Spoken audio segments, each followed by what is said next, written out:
At Great Lakes Ashtanga Yoga, Sarah and I, we just really like to share our passions with our students.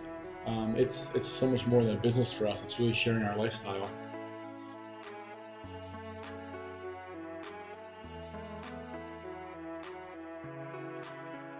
Really, climbing for us was our first yoga. I mean, it really was. It's how we found our peace from the work week. It's how we found our meditation. You know, just when you're on the rock, especially on lead, like you are very in the moment.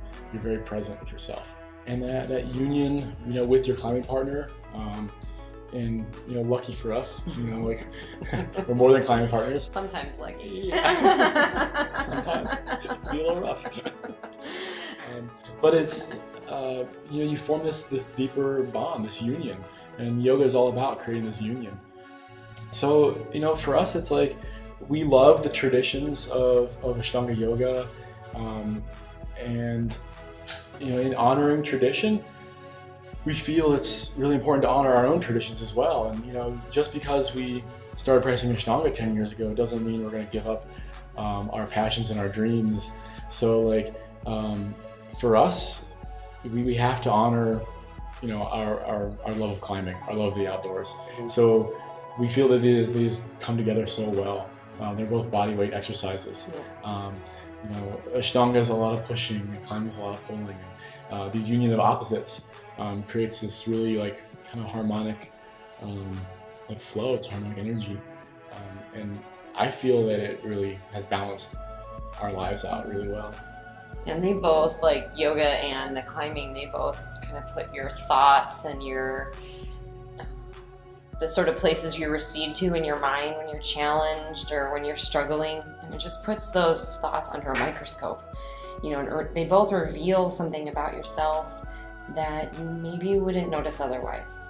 Or maybe you don't want to notice. Maybe you don't want to notice. You know, and those thoughts might be like if something is good or something is bad, or if you run away from challenge, or if you work too hard at something and you need to learn how to let go and learn how to surrender and flow. So I think it's just two beautiful things that they both really have in common. So many similarities. So many similarities. I love sharing my passions with people. You know, I just love to be like, hey, this thing's cool. You should think it's cool too. So I love sharing the things I love with people. And my students are some of the people that I'm closest to now. I mean, like I know them inside and out, and you know, I know all kinds of details about their lives, and it's just so nice to see them evolve and grow on their mats. And this is one other playing field that we can see them evolve and grow physically, mentally, emotionally. And it really does push and challenge people. Yeah. I think it's a really cool thing to experience. And it's so cool too, like when they get down off a route where they were pushed and when they were challenged, and the students are just beaming, you know, with this inner happiness that you can't recreate and you can't get it any other way. Mm-hmm. Yeah.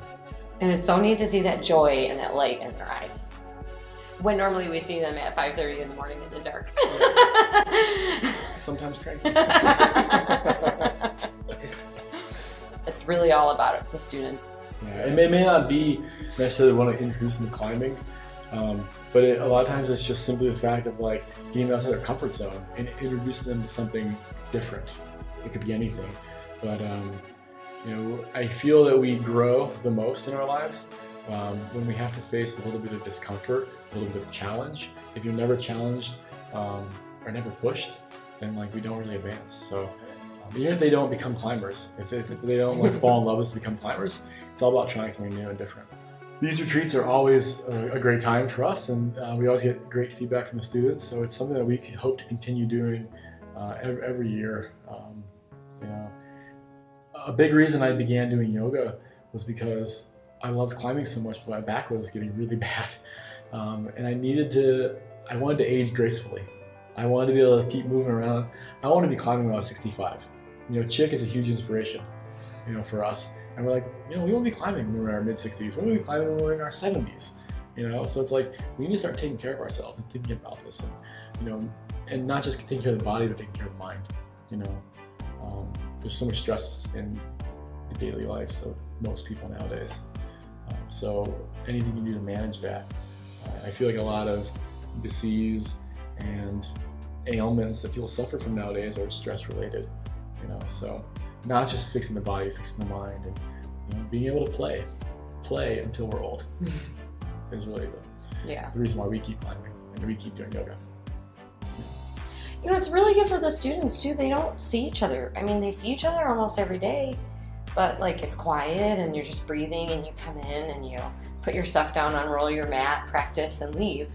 And they don't really get to talk to each other, even though like they're together, breathing, moving, and bonding in that way. It's really great to bring them together and have them actually find out about each other's lives and what's going on, and it just helps build our community. And it's also been great because we've brought people outside. There's somebody from Atlanta here, and there's somebody from DC here, and so we get to bring outside people into our community as well, and their new energy and their different energy, sort of like lifts everybody out. Like Sarah mentioned, we always pull in people from outside our community into these events, and it's so great to expand that community. And if you missed out this year, we definitely invite you to check out some of our future climbing and yoga retreats. We'll always do a morning Mysore practice before a day of climbing, and we'll have workshops, and we've been doing it at the new River Gorge, which is our favorite crag, is our closest home crag, but we'd like to expand and do some of these like retreats out in Yosemite and in Moab and some other places that Sarah and I really love. So yeah, I hope if you missed this one, you can join us in the future. There's some really cool destinations. Yeah.